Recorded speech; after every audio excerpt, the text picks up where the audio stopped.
An award-winning photographer from right here in Connecticut shares the stories of everyday people. Yeah, a waitress, a state trooper, beekeeper, boxer, orchestra conductor, just a handful of the people featured in Working Journal. It's actually a passion project of Michael Fiedler. He's been working on this for literally nearly 3 decades, since you were a young man on a Navy ship, and he's here to tell us all about it. We are so fascinated. This is so cool. You, Kara. Thank you. Thank you. How did you get into this? Tell us that quick story about being on the ship. I was in the Navy. I didn't like what I was doing. I was literally painting the sides of the ship. I was on an aircraft carrier. I was always good at art, drawing and painting in high school, and one day I saw a guy on the ship taking pictures, and he became my friend.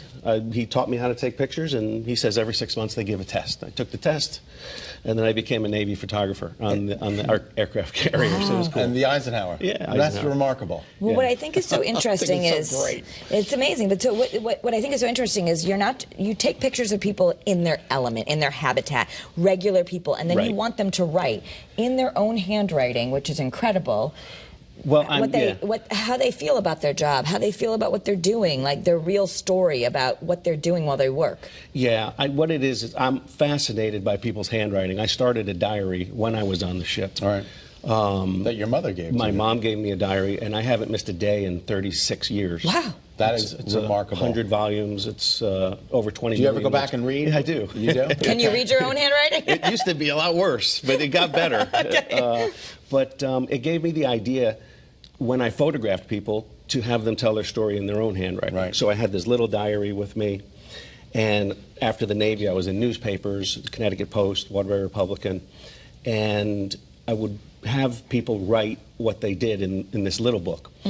15 years ago, I met Walter Woodward, who's the Connecticut State historian. I was taking pictures for the New York Times. I showed him the book. He loved it. He sat down, and then he looked up at me and he said, "I love this book, but there's a problem." There's no photos. He says, "Where's the photograph of the person?" Of the person, right. So that was my light bulb moment. I started doing bigger books, and that became what you see as... These are your originals. These are the originals. So this is really cool. This is just a picture that you took of, this is a professional rodeo clown? Rodeo clown. Wow. You get paid to be a rodeo clown. Yeah. I'm Cody something, the rodeo clown in entertainment. I've been involved in the rodeo my whole life. My father, mother, sisters. His writing looks kind of clown-like. Yeah. Kind of interesting. I've broken many bones, and I have a hip replacement. And that was a day at the rodeo, and here's the bull rider guy. Wow. Now, do you go all across the nation, or are you concentrating on people here in Connecticut? Well, lots, obviously. I mean, I live in Connecticut, so there's lots in Connecticut. I'm always looking for people in Connecticut. New York. In the spring, I'm going to Albuquerque to photograph and there's some people. no charge for this. No, you're not trying to get. You're just trying to do something good. I love celebrating everyday people and getting their story. Without them, we're nowhere. Right, exactly. You know. Yeah. Well, and everyone has a story. Really, everyone has a story. Everybody has a story. So I love. It takes about an hour.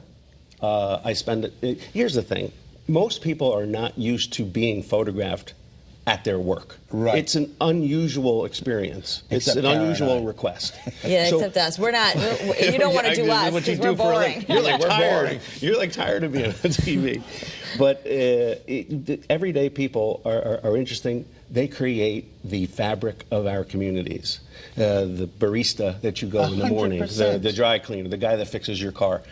I mean, you know, they're stars and celebrities. Everybody is, you know, always crazy about that, but they're not real people that you see every day. And these are like everyday people. It was 9/11. I was trying to encourage people to, you know, get back out there. And I was like, we're all cogs in this big wheel of life. And without one piece, the wheel stops. No matter what you're doing, you're important. Yeah. Everybody's job is important. I get a lot of people saying, oh, what I do isn't interesting. What you do is fascinating. Fascinating.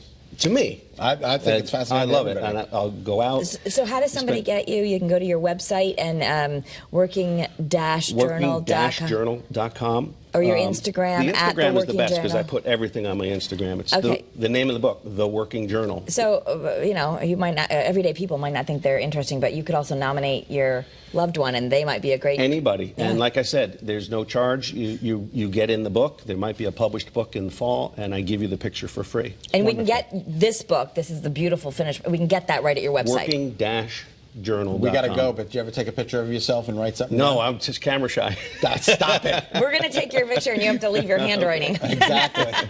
Thank you, Mike. All right, Thank you, still guys. ahead. We're going to bring